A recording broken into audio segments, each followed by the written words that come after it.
JJ. Yeah, I'm so glad you're back. it's good to be back, Mel. We have so many questions from listeners around the world from your last appearance on the Mel Robbins podcast. You have been a fan favorite. Does that surprise you? It does. Yes, it does. Well, I think it's fantastic, and I'm not surprised, and here's why. It's one thing to hear the research and the strategies and the recommendations from a medical doctor or somebody who researches it. It's another thing to hear the secrets of an 87 in September. 87-year-old woman who is scaling mountains and jumping out of airplanes and wearing bikinis and exercising every day, having a glass of wine, laughing your way through life. And you just have this remarkable attitude. And so you are an expert in longevity with lived experience, and you're demonstrating something that people want. And so we got so many questions as a follow-up to our conversation about your secret to life. And where I want to go is just dive into some specific things about your daily routine, exercising, the fact that you're so mobile and strong. And a lot of people want to know, you're 86, soon to be 87. When did you start working out? How old were you? I started running, I think, when I was about 33, 34. Okay. Why did you start running at 33? Because my husband was running. Oh, you're trying to keep up with him? Hardly, since he's 6'2". But he decided to start running for whatever reason. I think running was becoming kind of the thing to do. You probably don't remember way back, Jim Fix. No idea who that is. No. Well, he was like the first runner. And it just became kind of the thing to do, I guess. Gotcha. So that would be well over 50 years ago. Yeah. So we're talking the early 70s, if I'm doing my math right? Yeah. So in the early 70s, you were in your mid-30s, you started working out. And then were you just consistently working out all the time once you started running? Well, I have the same pattern today that I did back then, in that Ken and I had these books on tape, which you could order them from this company, and they came in a box, a whole book, and they were the cassettes. Mm-hmm. And we would put the cassette, and I would listen to history and things that I wasn't going to read. Right.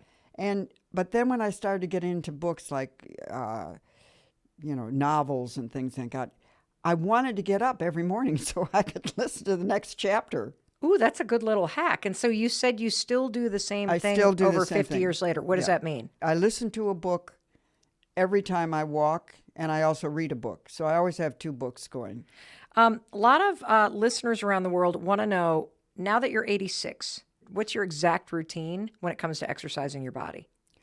Oh, well, I walk every day, 4 miles anyhow. And how do you know it's 4 miles? Because I look at my Apple Watch. Gotcha. And does it have to be 4 miles? No, it can be 5, but it can't be less. I love that you said, no, it can be more, but it can't be less. No. Why can't it be less than I don't 4 know, miles because a day? then I get guilt, then I have to walk someplace else to make it up to be that. Okay, so for sure, you are out there walking 4 miles a day. And then I try and do yoga at least once, maybe twice, because I think it's really important if you're a walker or a runner to do something like yoga.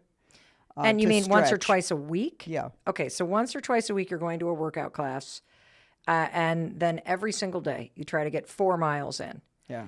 Do you ever work out with friends? No, not really. I mean, I'll walk with friends. Yeah, definitely. If somebody wants to take a walk, I'll walk. Okay. As long as they walk as far as I do. Okay. And do you find in your 80s that you have a lot of friends that will walk 4 miles with you, or not really? Well, I think one of the perks that I have is that I have a lot of younger friends. So I would say most of my friends are in their 70s. I love that you're saying 70s. my younger friends in their 70s. Well, I have you. Yes. Yeah, and I have my grandchildren. But, Yes. But I mean, my friends, that I hang out with are probably in their 70s. I don't have any friends my age who are walking. Got it. And the friends your age, were they not walking back in their 70s either? I don't think so. I mean, I think that's the whole thing about exercise. There's so many people my age, men and women, men in particular, where I will encourage them to exercise. And, if they haven't been doing it, they're not going to start now. I mean, like, their attitude is, why? Yeah. I'm fine without, so why would I start? Well, what would you say to somebody who is older and who has never made it part of their daily routine to get outside and even just get in a couple mile walk? What would you say to them when they're like, why? Because, first of all, you aren't as tired. So I would say that would be the impetus more than anything else, that it gives you more energy. I mean, no doubt about it, we all want to take a snooze, like at 3:30, 4 o'clock in the afternoon if we can. But I think overall, it creates energy rather than dissipates. And I think that older people think that if I'm going to do that, I'm going to be more tired. Do you know what I mean? Yeah. But it's not. It's the opposite. I think that's a great point, because you're right. If you have never made it part of your routine to just get out, take a walk, couple miles, you do think it takes a lot of energy and it's Right. going to drain you. But you're right. It's the exact opposite. No, because your endorphins, you're building on your endorphins, and it creates. When you come home from a walk, you don't want to put your feet up and take a nap. That's true. You want to do something, I love this wisdom because I've known you now for 30 years, and I've always thought about you as somebody who is the most energetic person in the world. And you have always gone out for 4 mile, not less walk every day since I've ever met you, rain, shine. You'll put on a little snowsuit with little spiky things on your shoes and go marching out into the Vermont winter. And I'd always heard people kind of refer to you almost like a little Energizer bunny. And I think a lot of times people have they've given credit to the fact that you are a petite person. But I think it's because you've prioritized making this get outside, get your body moving, and go for a walk every day for decades as a source of your energy. Well, I think also, in fairness, when you start anything, it becomes a habit. I don't care whether it's having 1 or 2 glasses of wine at night or whether it's getting up in the morning and running. It becomes a habit, and you miss it if you don't do it. That's true. And I love that there's a couple tips already, which is get an audiobook because it will help you want to get out the door and listen to it. Definitely. And only listen to it when you're walking. That way it's that motivator. People do say, Judy, how do you stay motivated? Do you even need motivation at this point? You mean motivation to exercise or Yeah. motivation? Yeah, motivation to exercise. Yeah, I do. I mean, I think that probably I'll fall apart if I don't. So it's sort of the negative consequence. I don't want to be tired and low energy, so I better get my rear end out there and march so I have energy for today. A lot of listeners, Judy, are curious. What do you eat? Can you walk us through what do you have for breakfast? Then what do you have for lunch? And then what do you have for dinner? And just to put it in perspective, if you didn't know, what are you, 4'11"? How tall are you? 4'11"? Okay, so she's a very petite person, and I want you to just put that in context. So what do you typically have for breakfast? Well, I hate to say this since you've already told everybody that you shouldn't have your cup of coffee for 90 minutes. Guess what? I do. Okay. I get up in the morning and turn on my hot tub, as I've said, my sauna, and I get back in bed and I have a cup of coffee. Wonderful. I'm really not a breakfast eater. Okay. So I'm not really hungry.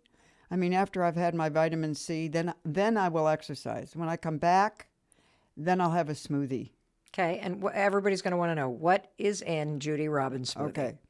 I put in ice, Metrics, a whole package of Metrics. So meaning the protein Yes, brand Metrics. yes. Is there a flavor you like? Vanilla. Okay, vanilla Metrics. I love that you're taking a bodybuilder protein mix and pouring it in as an 86, soon to be 87-year-old woman. I didn't know it was. Is that what it is? I think so.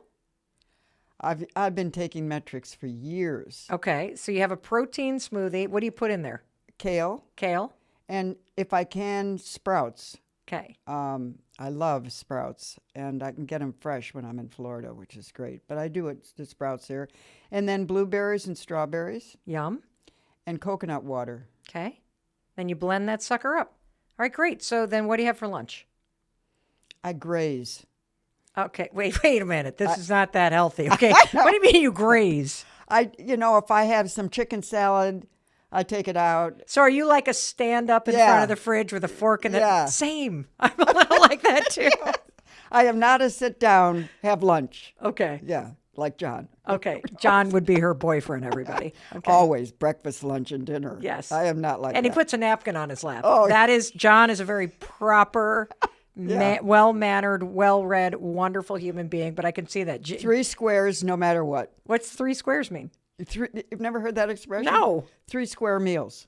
Oh, 3 square meals. But Okay. that's not me. Well, that's why you guys are such a great couple, because Judy's standing there in her jogging shorts and her hokas, shoveling chicken salad in her mouth, while John has a napkin on his lap and a collared shirt, and he's sitting there eating a sandwich off a china plate. Yes. Oh, I have one other thing to add. Tell me. With my smoothies, I always have at least 4 ginger snaps. Who? Ginger snaps. Like cookies? Okay, this is not a health episode, everybody. Nabisco ginger snaps. What? My brother is the same way. Every morning he has a metric smoothie, and we are addicted to ginger snaps. I don't know where it started, obviously, in our youth. What, 4? Well, sometimes more, but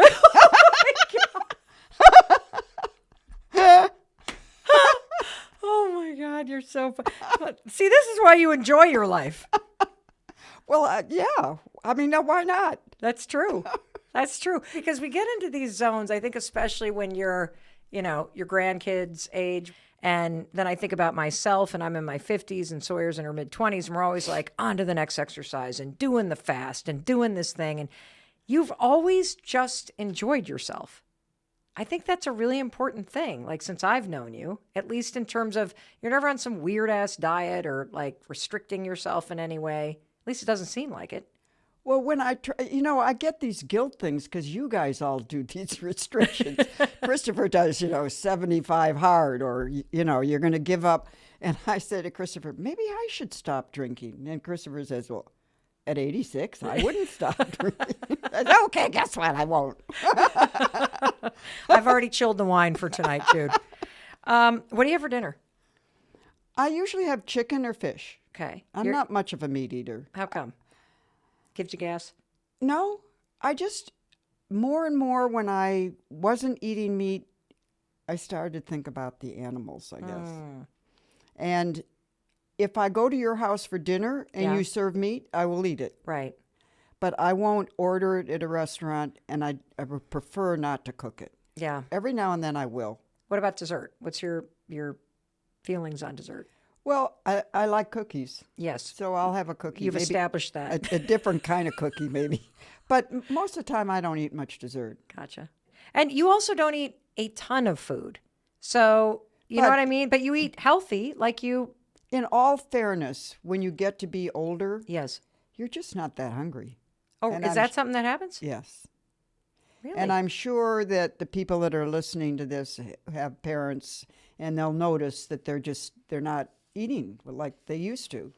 And it isn't because they're worried about their weight or anything. It's just you don't have that. I mean, when John and I go out to dinner, we'll often split a main course rather than each have one because we realize that we don't finish it. Yeah.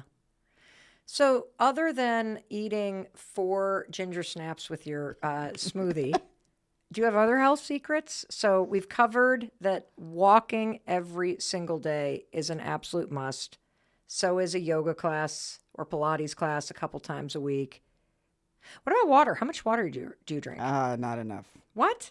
Judy is the anti-health expert. You want to live a long life? Drink a lot. Don't drink a lot of water. Start with coffee. Skip breakfast. Go for a walk. Have some ginger snaps with your smoothie. The one thing I do have kombucha, Yes. apple cider vinegar, Yes. and a fresh orange. Gotcha. JJ. Yeah. I'm so glad you're back. You went skydiving for the first time at the age of 80.